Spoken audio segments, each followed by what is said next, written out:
It's an endless series of proxy battles, fought by mercenaries and machines. Nanomachines inside their bodies enhance and regulate their ability. After defeat on the battlefields of New York and New Mexico, Shire headed to a new hidden location.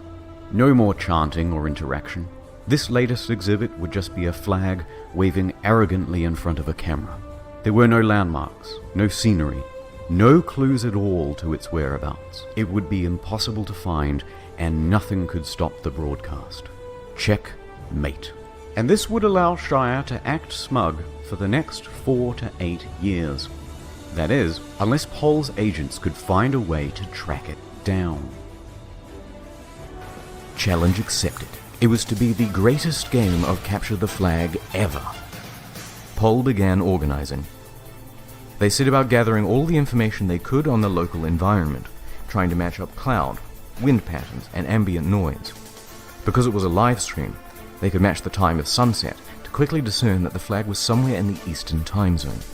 That's 2/3 of the country ruled out in one move. Others began looking into intel about Shire's whereabouts, as it was highly likely that he was present for the raising of the flag itself. As time went on, distinct noises could be heard in the background, the croaking of frogs, suggesting water nearby. Then, the second big break. In the distance, just faintly, 2 jet streams. Pol quickly opened a live feed of all of the air traffic across the eastern seaboard, but identifying these 2 lines, amongst all of this, would be a challenge. Meanwhile, social media trackers found this post. At a small town diner in Tennessee, this waitress couldn't help but brag about her run-in with Shire. It was another big break. TMZ also reported that Shire had been seen fly fishing in the area. The search was closing in on Greenville, Tennessee. The hunt was moving much faster now. According to the aviation team, 2 more planes would soon be flying overhead. If they could be spotted on the live stream, Pol would have confirmation. Bingo. To further narrow down the search area, the aviation team started charting all of the flight paths of spotted planes.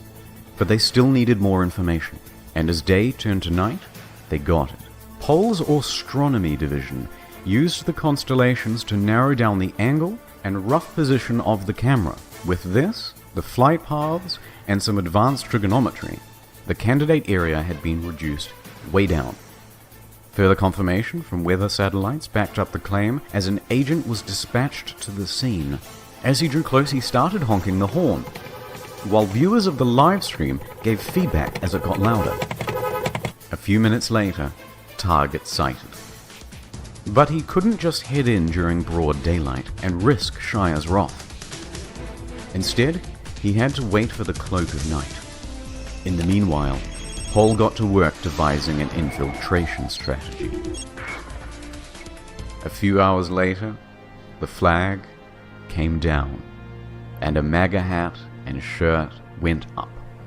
It was a beautiful moment, and it all took place on the live stream. Pol's Central Intelligence Agency had clocked Windu Season 3 in 38 hours and 14 minutes, and poor Shire was divided for a 3rd time. Could he ever recover? Could this be the end? Well, as I was editing this video, there has been an update. The stream has gone down and the MAGA hat and shirt with it, but intel indicates that the flag will be up again soon. A drone was flown over the area, and you can see here that Shire is keeping guard of the flagless pole. In response, Operation Eagle Eye is on standby.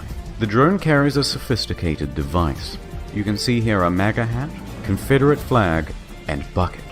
To find out what will happen next, stay tuned for Season 4.